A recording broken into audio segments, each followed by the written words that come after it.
ജനുവരി 26 മുതൽ ഫെബ്രുവരി 1 ബജറ്റ് ദിനം ഉൾപ്പെടെയുള്ള ദിവസങ്ങളിലെ ഓഹരി വിപണിയുടെ പ്രകടനം സംബന്ധിച്ച പ്രിവ്യൂ ആണ് ഫോക്കസ് ഓൺ ഫൈനാൻസ് ഈ വീഡിയോയിലൂടെ അവതരിപ്പിക്കുന്നത്. വിപണിയുടെ നിലവിലെ സ്ഥിതിയാണ് വീഡിയോയുടെ ആദ്യ ഭാഗത്ത് പ്രതിപാദിക്കുന്നത്. രണ്ടാം ഭാഗത്ത് വരും ദിവസങ്ങളിലെ സാധ്യതകൾ, അതുപോലെ തന്നെ ബജറ്റ് നിർദ്ദേശങ്ങളുടെ ഫലമായി നേട്ടമുണ്ടാക്കിയേക്കാവുന്ന ചില ഓഹരികൾ, സെൻസെക്സ്, നിഫ്റ്റി എന്നീ ഇൻഡെക്സുകളുടെ സപ്പോർട്ട്, റെസിസ്റ്റൻസ് ലെവലുകൾ എന്നിവയാണ് പ്രതിപാദിക്കുന്നത്. വിവിധ കമ്പനികൾ, റിസൾട്ടുകൾ, അതുപോലെ ഡിവിഡൻഡ് എന്നിവയുമായി ബന്ധപ്പെട്ട് പ്രഖ്യാപിച്ചിട്ടുള്ള തീയതികളാണ് വീഡിയോയുടെ അവസാന ഭാഗത്ത് ഉൾപ്പെടുത്തിയിരിക്കുന്നത്.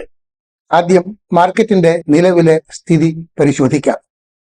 ഡാവോസിൽ കഴിഞ്ഞ ആഴ്ച ചേർന്ന വേൾഡ് ഇക്കണോമിക് ഫോറം സമ്മേളനത്തിൽ US പ്രസിഡന്റ് ഡൊണാൾഡ് ട്രംപ് നടത്തിയ പ്രസംഗം അതിനുവേണ്ടി ലോക വിപണികളാകെ കാതുകൂർപ്പിച്ചിരിക്കുകയായിരുന്നു. ആ പ്രസംഗം ഒരു അത്ഭുതമായിരുന്നു എന്ന് പറയാം. കാരണം ട്രംപ് പതിവ് വിട്ട് അദ്ദേഹത്തിന്റെ ഭീഷണിയുടെ സ്വരം ഒന്ന് മയപ്പെടുത്തിയാണ് ഗ്രീൻലൻഡിനെ കുറിച്ച് സംസാരിച്ചത്. അതായത് ഗ്രീൻലൻഡ് ഫോഴ്സ് ഉപയോഗിച്ച് ഏറ്റെടുക്കാൻ തൽക്കാലം ഉദ്ദേശിക്കുന്നില്ല എന്ന ഒരു മയപ്പെട്ട നിലപാടാണ് അദ്ദേഹം പ്രഖ്യാപിച്ചത്. അതുപോലെ തന്നെ ഗ്രീൻലൻഡിന്റെ പേരിൽ യൂറോപ്യൻ യൂണിയനിലെ രാജ്യങ്ങൾക്ക് മേൽ ഇറക്കുമതി തീരുവ 10% ചുമത്തും എന്ന തീരുമാനവും അദ്ദേഹം ആ സമ്മേളനത്തിൽ പിൻവലിക്കുകയുണ്ടായി. ഇത് രണ്ടും ലോക വിപണികളെ ആകെ അത്ഭുതപ്പെടുത്തി. ആ അത്ഭുതത്തിന്റെ ഫലമായി ഇന്ത്യ ഉൾപ്പെടെയുള്ള വിപണികളിൽ വലിയ ആവേശമാണ് പ്രകടമായത്. പക്ഷേ ആ ആവേശത്തിന് ഒരു ദിവസത്തെ ആയുസ് മാത്രമേ ഉണ്ടായിരുന്നുള്ളൂ എന്നതാണ് യാഥാർത്ഥ്യം. കഴിഞ്ഞ ആഴ്ച അതിഭീകരമായ തോതിലുള്ള വിൽപ്പന സമ്മർദ്ദമാണ് വിപണിയിൽ അനുഭവപ്പെട്ടത്. പല ഓഹരികളുടെയും വില ദയനീയമായി താഴ്ന്നതാണ് കണ്ടത്. ഇതിന് പ്രധാന കാരണം വിദേശ ധനസ്ഥാപനങ്ങളിൽ നിന്നുള്ള വിൽപ്പന മൂർച്ഛിച്ചതാണ്. ഈ സാഹചര്യത്തിൽ വരും ദിവസങ്ങളിൽ എന്തൊക്കെയായിരിക്കും വിപണിക്ക് നേരിടാനുള്ള അവസ്ഥ എന്ന് പരിശോധിക്കാം. ഓർക്കേണ്ടതായ പ്രധാന കാര്യം, വരുന്ന ആഴ്ച വിപണിയുടെ പ്രവർത്തനം വെറും 4 ദിവസമായിരിക്കും എന്നതാണ്. അതായത് റിപ്പബ്ലിക് ദിനം പ്രമാണിച്ച് 26-ന് വിപണി പ്രവർത്തിക്കുന്നതല്ല. ബജറ്റ് ദിനം വളരെ അടുത്തെത്തിയിരിക്കുകയാണ്. ഫെബ്രുവരി 1 ഞായറാഴ്ചയാണ് ബജറ്റ് അവതരിപ്പിക്കുന്നത്. ബജറ്റ് അവതരണം പ്രമാണിച്ച് പതിവ് വിപരീതമായി അല്ലെങ്കിൽ ചരിത്രത്തിൽ ആദ്യമായി ഓഹരി വിപണി അന്ന് പ്രവർത്തിക്കുന്നുണ്ട്. ധനമന്ത്രി നിർമ്മല സീതാരാമൻ പാർലമെന്റിൽ അവതരിപ്പിക്കുന്ന ബജറ്റ് മാർക്കറ്റ് ഫ്രണ്ട്ലി അല്ല എന്നുണ്ടെങ്കിൽ വിപണിയുടെ ഇപ്പോഴത്തെ സ്ഥിതി കൂടുതൽ മോശമായി തീരുമെന്ന് ഉറപ്പ്. ഈ സാഹചര്യത്തിൽ ധനമന്ത്രി വിപണിയുടെ രക്ഷയ്ക്ക് എത്തുമോ എന്ന ചോദ്യത്തിന് വളരെ പ്രസക്തിയുണ്ട്. എന്നാൽ ആ ചോദ്യത്തിന്റെ ഉത്തരം ബജറ്റ് നിർദ്ദേശങ്ങളെ മാത്രം ആശ്രയിച്ചല്ല എന്നതാണ് യാഥാർത്ഥ്യം. അതിനപ്പുറത്ത് മറ്റു പല പരിഗണനകളും മറ്റു പല കാരണങ്ങളും വിപണിയുടെ സാധ്യതകൾ അല്ലെങ്കിൽ വിപണിയുടെ വരും ദിവസങ്ങളിലെ അവസ്ഥ സംബന്ധിച്ച് പരിഗണിക്കേണ്ടതായിട്ടുണ്ട്. അതിലൊന്ന്, US കേന്ദ്ര ബാങ്കായ ഫെഡറൽ റിസർവിന്റെ പലിശ നിർണയ സമിതിയായ federal open market committee FOMC അതിന്റെ യോഗം 28-ന് ചേരുകയാണ്. സാധാരണഗതിയിൽ FOMCയുടെ യോഗത്തിന് വലിയ പ്രാധാന്യമാണ് വിപണികൾ കൽപ്പിക്കാറുള്ളത്. എന്നാൽ ഇത്തവണത്തെ യോഗം വലിയ പ്രയോജനമൊന്നും വിപണിക്ക് ചെയ്യുമെന്ന് തോന്നുന്നില്ല. കാരണം ഇൻഫ്ലേഷൻ നിരക്കും അതുപോലെ തന്നെ വളരെ ശക്തമായ ലേബർ ഡേറ്റയും ഒക്കെയാണ് നിലവിലുള്ളത് എന്നതിനാൽ FOMC പലിശയിൽ എന്തെങ്കിലും കുറവ് വരുത്താൻ തയ്യാറാകുമെന്ന് ഇപ്പോഴത്തെ സാഹചര്യത്തിൽ തോന്നുന്നില്ല. മറ്റൊന്ന്, വിപണിയെ അസ്വസ്ഥമാക്കുന്ന കാര്യം രൂപയുടെ വില തകർച്ചയാണ്. കറൻസി വിപണിയിൽ US ഡോളറുമായുള്ള വിനിമയത്തിൽ രൂപയുടെ നിലവാരം റെക്കോർഡ് നിലവാരത്തിലേക്ക് താഴ്ന്നിരിക്കുന്നു. ഏതാണ്ട് 92 രൂപയോളം.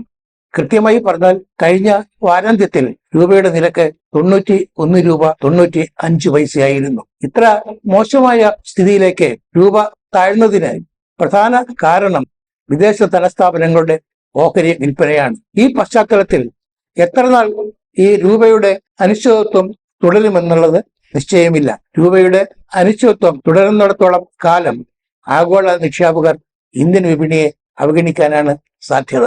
ഈ സാഹചര്യത്തിൽ മാർക്കറ്റിന് മുന്നേറണമെങ്കിൽ അല്ലെങ്കിൽ ഉത്സാഹം വീണ്ടെടുക്കണമെങ്കിൽ ഒരു കുതിപ്പിന് വേണമെങ്കിൽ വലിയ തോതിലുള്ള അല്ലെങ്കിൽ അത്ഭുതകരമായ അതിശയകരമായ എന്തെങ്കിലും പ്രഖ്യാപനം ബജറ്റിൽ ഉണ്ടാവണം. അതിന് ധനമന്ത്രി തയ്യാറാവുമോ എന്നറിയാൻ ഫെബ്രുവരി 1 വരെ കാത്തിരിക്കണം.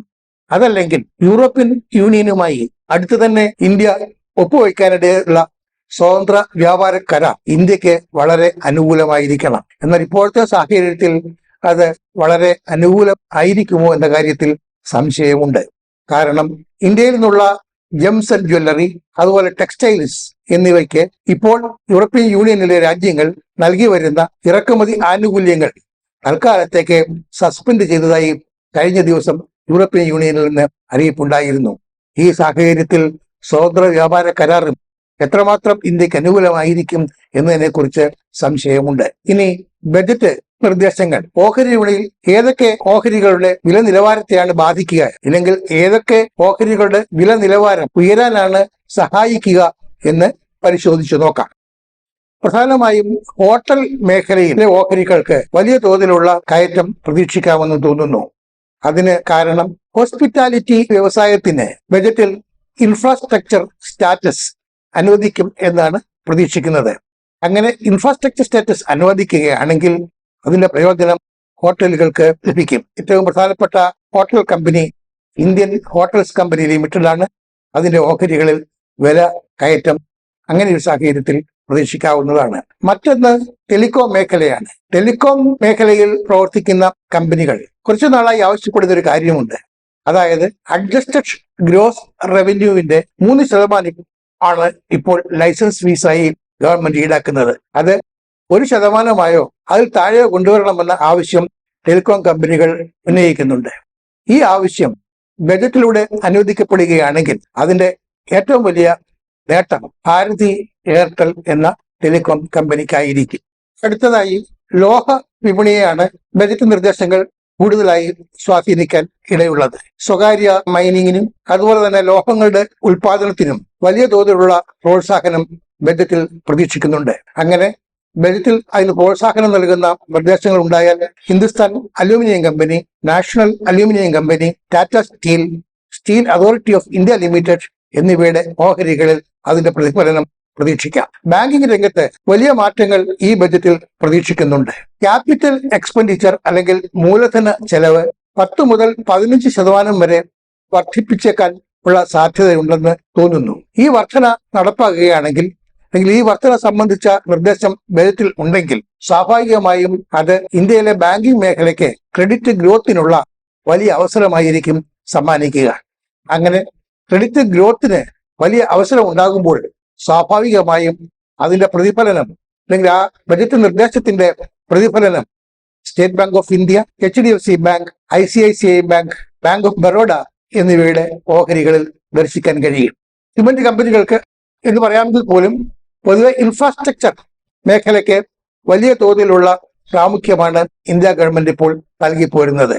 ഇൻഫ്രാസ്ട്രക്ചർ സെക്ടറിന് നൽകിപ്പോരുന്ന പിന്തുണ വർദ്ധിപ്പിക്കുകയാണെങ്കിൽ Ambuja cements, JK cement, UltraTech cement എന്നിവയുടെ ഓഹരി വിലകളിൽ അതിന്റെ പ്രതിഫലനം ദർശിക്കാം.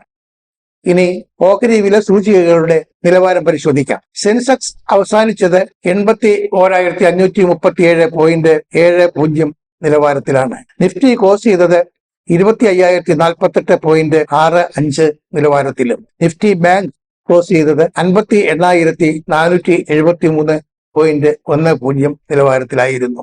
ഈ നിലവാരങ്ങളെല്ലാം തന്നെ വളരെ മോശം ആയിരുന്നു എന്ന് പറയാതെ വയ്യ. ഈ സാഹചര്യത്തിൽ നിഫ്റ്റിയുടെ പിന്തുണയ്ക്കുള്ള നിലവാരം വളരെ വളരെ താഴ്ന്നു പോയിരിക്കുന്നു. നിലവിലെ സാഹചര്യത്തിൽ നിഫ്റ്റിക്ക് ലഭിക്കാവുന്ന പിന്തുണ 24,750 മുതൽ 24,800 പോയിന്റ് വരെയാണ്. അതേസമയം മികച്ച കാലാവസ്ഥയാണ് വിപണിയിൽ അനുഭവപ്പെടുന്നതെങ്കിൽ ഓഹരി വിപണിക്ക് വലിയ തോതിലുള്ള ഒരു മുന്നേറ്റത്തിനൊന്നും സാധ്യതയില്ല. നിഫ്റ്റി 25,500 പോയിന്റിനും 25,600 പോയിന്റിനും ഇടയ്ക്ക് കനത്ത പ്രതിരോധം നേരിടേണ്ടി വരും. ഇനി നിക്ഷേപകർ തീർച്ചയായും അറിഞ്ഞിരിക്കേണ്ട ചില സുപ്രധാന തീയതികളാണ് പ്രതിപാദിക്കുന്നത്. ആദ്യം ഡിവിഡന്റ് വിതരണവുമായി ബന്ധപ്പെട്ട് ഏതാനും കമ്പനികൾ പ്രഖ്യാപിച്ചിട്ടുള്ള റെക്കോർഡ് തീയതികളാണ്. 27-ന് persistent systems, SRF limited, united spirits, Wipro എന്നിവ ഡിവിഡന്റ് വിതരണത്തിലുള്ള റെക്കോർഡ് തീയതിയായി നിശ്ചയിച്ചിട്ടുണ്ട്. സെൻസാർ ടെക്നോളജീസ് ഇടക്കാല ലാഭവിഹിതം നൽകുന്നതിന് വേണ്ടി 29-ആണ് നിശ്ചയിച്ചിട്ടുള്ള റെക്കോർഡ് തീയതി. ഗോദ്രേജ് കൺസ്യൂമർ പ്രോഡക്ട്സ് ഇടക്കാല ലാഭവിഹിതം നൽകുന്നതിന് വേണ്ടി 30 റെക്കോർഡ് തീയതിയായി നിശ്ചയിച്ചിട്ടുണ്ട്. അന്ന് തന്നെയാണ് സീമെൻസ് എനർജി ഇന്ത്യ ലിമിറ്റഡ് അന്തിമ ഡിവിഡന്റ് നൽകുന്നതിന് വേണ്ടി റെക്കോർഡ് തീയതിയായി നിശ്ചയിച്ചിട്ടുള്ളത്. ഇനി വരും ദിവസങ്ങളിൽ ചില പ്രധാന കമ്പനികൾ റിസൾട്ട് പ്രസിദ്ധീകരിക്കുന്നുണ്ട്. അത് ഡിസംബർ 31 അവസാനിച്ച ത്രൈമാസത്തെ പ്രവർത്തന ഫലമാണ് പ്രസിദ്ധീകരിക്കുന്നത്.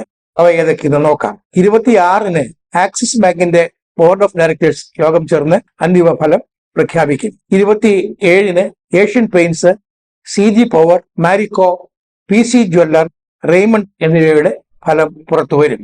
28 കേരളം ആസ്ഥാനമായുള്ള 2 കമ്പനികൾ ഫലം പ്രസിദ്ധീകരിക്കുന്നുണ്ട്.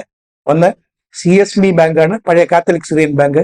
മറ്റൊന്ന് V-Guard ആണ്. Bharat electronics limited, Birla soft, garden reach shipbuilders and engineer, heritage foods, Larsen and Toubro, Maruti, SBI life, EVS motor എന്നിവയും ആ ദിവസം, അതായത് 28 ഫലം പ്രഖ്യാപിക്കുന്നുണ്ട്. 29 Adani power, Canara bank, Carborundum universal, Dabur India limited, GE shipping, ITC limited, KPI technologies എന്നിവ ഫലം പ്രസിദ്ധീകരിക്കും. 30 ഫലം പ്രസിദ്ധീകരിക്കുന്ന കമ്പനികൾ ഇവയാണ്: Ajanta pharma, Ambuja cements, Bajaj auto, bank of Baroda, Exide industries, Jindal steel, LIC housing finance.